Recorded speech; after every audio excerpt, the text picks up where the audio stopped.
Preuve de vie. La question que la présidence camerounaise refuse d'entendre. Introduction. Une question, en apparence simple, agite depuis plusieurs jours les réseaux sociaux camerounais et la diaspora. Une question que peu de régimes africains ont su, par le passé, gérer avec transparence. Paul Biya est-il, aujourd'hui, en mesure de diriger le pays? Une interrogation légitime, portée publiquement par une voix reconnue, et qui pourrait bien mettre la présidence camerounaise face à ses propres silences. Partie 1. Contexte et faits vérifiables. Reprenons les faits, tels qu'ils sont établis. Paul Biya, âgé de 93 ans, séjourne actuellement en Suisse. Ce séjour prolongé, confirmé par les autorités camerounaises elles-mêmes, dure depuis plus de 2 mois à ce jour.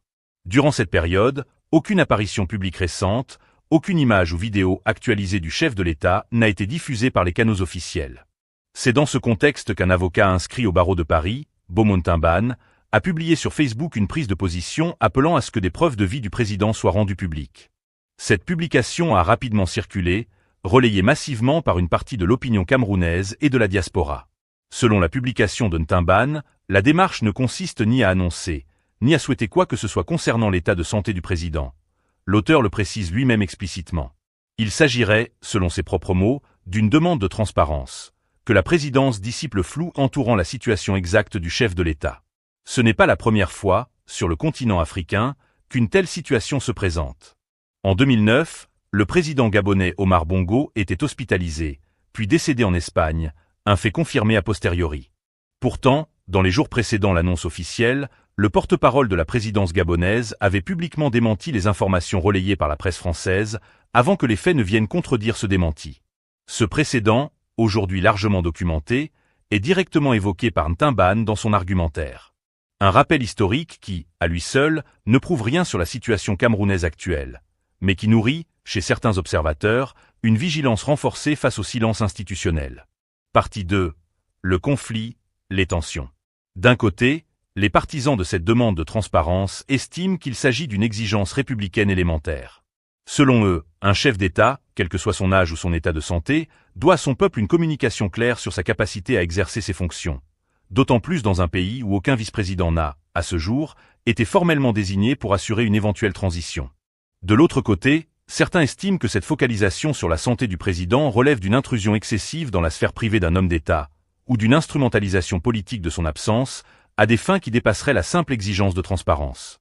La présidence camerounaise, de son côté, n'a pas répondu publiquement, à ce jour, à cette demande précise de preuve de vie. Ce silence, qu'il soit stratégique, protocolaire ou simplement administratif, laisse la porte ouverte à toutes les interprétations. Et pourtant, un détail mérite d'être souligné. La comparaison avec le cas gabonais de 2009 n'est pas neutre. Elle rappelle que le déni officiel, dans l'histoire politique africaine récente, n'a pas toujours été synonyme de vérité. Ce précédent suffit-il à justifier l'inquiétude actuelle autour de Paul Biya? Rien ne permet de l'affirmer avec certitude, mais rien ne permet non plus de l'écarter d'un revers de main. Partie 3. Décryptage et mise en perspective. Allons maintenant un peu plus loin dans l'analyse. Pourquoi une simple demande de preuve de vie provoque-t-elle autant de réactions dans l'opinion camerounaise? Parce qu'au fond, cette demande touche à une inquiétude beaucoup plus large. Le manque de visibilité autour de la santé et des activités du chef de l'État. Soyons très clairs, demander une preuve de vie ne constitue évidemment pas une preuve de décès, de maladie ou d'incapacité. Ce serait une conclusion beaucoup trop rapide. À ce stade, il faut distinguer les faits vérifiables, les interrogations et les rumeurs. Mais voilà le problème. Lorsque la communication officielle reste limitée sur un sujet aussi sensible, chaque absence prolongée peut devenir un terrain fertile pour les spéculations. Et au Cameroun, nous connaissons la suite. Quand le communiqué officiel tarde, WhatsApp commence son conseil des ministres. Un audio circule. Une capture d'écran apparaît. Quelqu'un affirme avoir une source très proche. Un autre prétend connaître quelqu'un qui aurait vu quelqu'un qui aurait entendu quelque chose. Et quelques heures plus tard, tout le monde devient expert de la situation présidentielle. C'est avec humour qu'on peut le dire, mais le phénomène est sérieux. Le vide informationnel ne reste jamais vide. Lorsqu'une institution ne donne pas suffisamment d'éléments, d'autres récits viennent occuper l'espace. C'est justement ce qui rend la démarche de Timban particulièrement intéressante à analyser. Si sa demande est formulée comme une demande de clarification et non comme une accusation, elle pose une question simple. Peut-on confirmer officiellement que le chef de l'État va bien? La nuance est importante.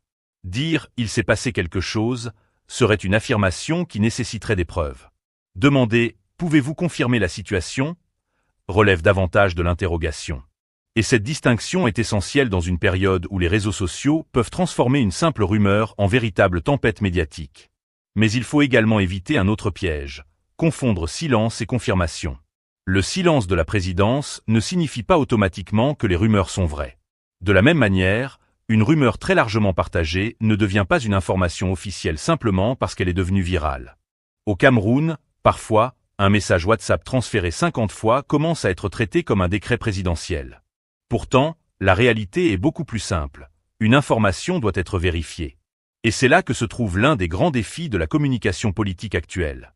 Les autorités peuvent choisir de ne pas répondre à toutes les rumeurs. C'est compréhensible. Mais lorsqu'une interrogation devient suffisamment importante pour gagner une grande partie de l'opinion, une communication claire peut contribuer à éviter que le doute ne s'installe durablement. Car plus le silence dure, plus les interprétations se multiplient. Et derrière cette affaire se trouve également une autre question, beaucoup plus sensible, celle de la continuité du pouvoir. Que se passe-t-il lorsqu'un chef d'État est absent de la scène publique pendant une période prolongée? Qui informe la population? Comment les institutions rassurent-elles les citoyens? Et surtout, comment éviter que l'absence d'une personne soit immédiatement interprétée comme une absence de l'État lui-même? C'est ici que le débat dépasse largement la personne de Paul Biya. Un État fonctionne normalement même lorsque son président voyage, se repose ou n'apparaît pas publiquement. La véritable solidité d'une république se mesure justement à la capacité de ses institutions à continuer de fonctionner indépendamment de la visibilité permanente du chef de l'État. Mais au Cameroun, la figure présidentielle occupe une place tellement centrale dans la vie politique que l'absence du président peut parfois devenir plus visible que sa présence. Et c'est probablement l'une des raisons pour lesquelles chaque longue période de silence peut rapidement provoquer des interrogations. Il faut également rappeler que certains acteurs peuvent avoir intérêt à exploiter ces périodes d'incertitude. Les réseaux sociaux permettent aujourd'hui de diffuser très rapidement des informations fausses, des images anciennes ou des interprétations présentées comme des certitudes. Voilà pourquoi il faut garder la tête froide. Une rumeur n'est pas une preuve. Une absence n'est pas une disparition. Un silence n'est pas une confirmation. Mais inversement, une demande de clarification ne doit pas nécessairement être présentée comme une attaque. Elle peut aussi être considérée comme le reflet d'une interrogation présente dans une partie de l'opinion.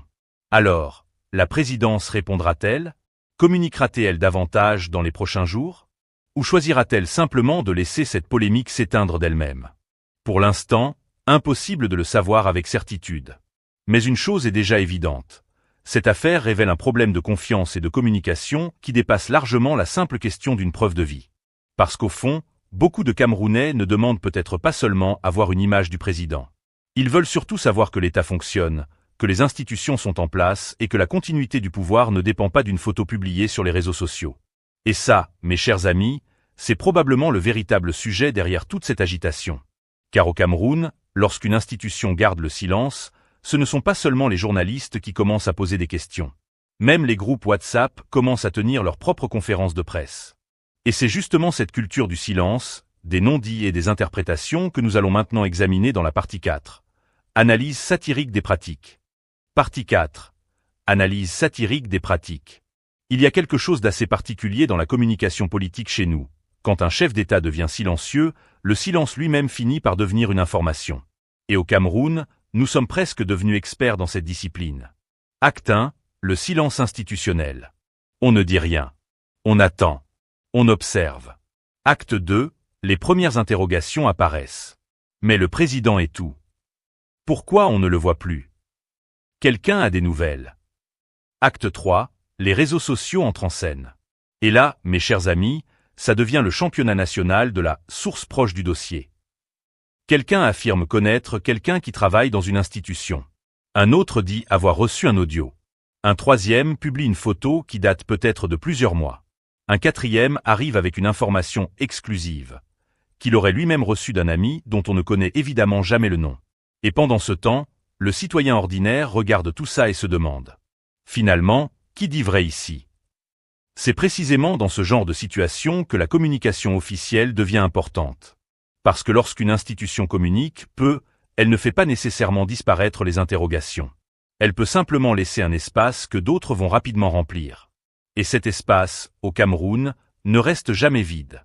WhatsApp déteste le vide. Un audio de 30 secondes peut devenir une crise nationale. Une capture d'écran sans source peut être présentée comme une information confidentielle. Et parfois, quelqu'un commence son message par « Je vous demande de ne pas partager ». Et 3 minutes plus tard, le même message est déjà dans 15 groupes. C'est presque notre système d'alerte national. Mais derrière cette satire, il y a un véritable problème, la confiance dans l'information.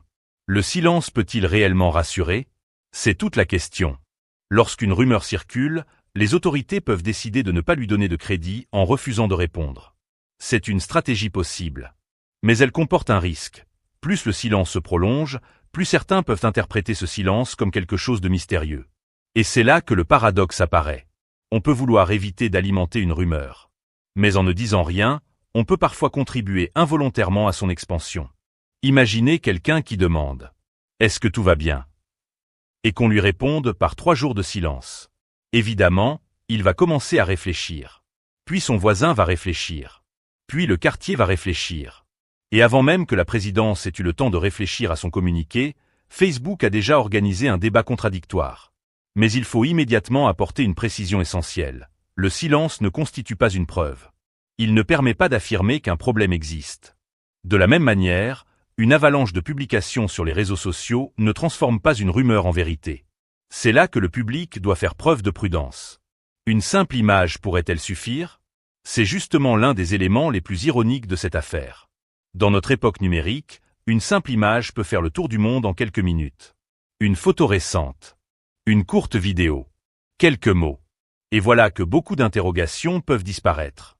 Mais évidemment, la question de la communication présidentielle ne se résume pas à publier une photo sur Internet. Il y a le protocole, la sécurité, la vie privée et les considérations institutionnelles. Il ne faut donc pas présenter les choses comme si une publication sur Facebook était juridiquement obligatoire. Ce n'est pas le sujet. Le véritable sujet est plutôt celui-ci. Lorsqu'une inquiétude publique devient importante, quelle est la meilleure manière pour une institution de rétablir la confiance? Et cette question mérite d'être posée sans accusation et sans spéculation. Parce que le Cameroun a une particularité, la figure présidentielle est extrêmement centrale. Le président occupe une place majeure dans l'imaginaire politique national. Ses déplacements sont suivis. Ses apparitions sont commentées. Ses discours sont analysés. Ses silences aussi. Et parfois même, ses photos sont analysées pixel par pixel. On regarde la date, la lumière, les vêtements, les personnes présentes derrière, la position de la main, la qualité de l'image. Bientôt, quelqu'un va nous expliquer la politique nationale à partir de l'ombre du président sur un mur. C'est évidemment caricatural. Mais cela montre quelque chose de réel. Plus la communication officielle est rare, plus chaque image disponible prend de l'importance. Et lorsque les images disparaissent, les interprétations commencent. Attention aux comparaisons faciles. Certains pourraient être tentés de comparer cette situation à d'autres épisodes politiques africains où les rumeurs concernant la santé d'un dirigeant ont finalement été suivies par des événements majeurs. Mais prudence. Chaque pays a son histoire. Chaque régime a ses institutions. Chaque situation médicale ou politique est différente. Et surtout, un précédent historique ne constitue pas une preuve pour le présent. On peut analyser les mécanismes de communication sans annoncer que le même scénario va se reproduire. C'est précisément cette différence entre analyse et prédiction qu'il faut conserver. Le véritable problème est peut-être ailleurs. Au fond, cette affaire ne devrait pas seulement nous pousser à demander « Où est Paul Biya ?» Elle devrait également nous pousser à poser une question beaucoup plus institutionnelle. Comment l'État garantit-il la continuité du pouvoir lorsqu'un président est absent de la scène publique? Parce qu'un État ne doit pas fonctionner uniquement lorsque le chef de l'État apparaît à la télévision. Le président peut voyager. Il peut être en déplacement. Il peut avoir besoin de repos. Il peut décider de limiter ses apparitions.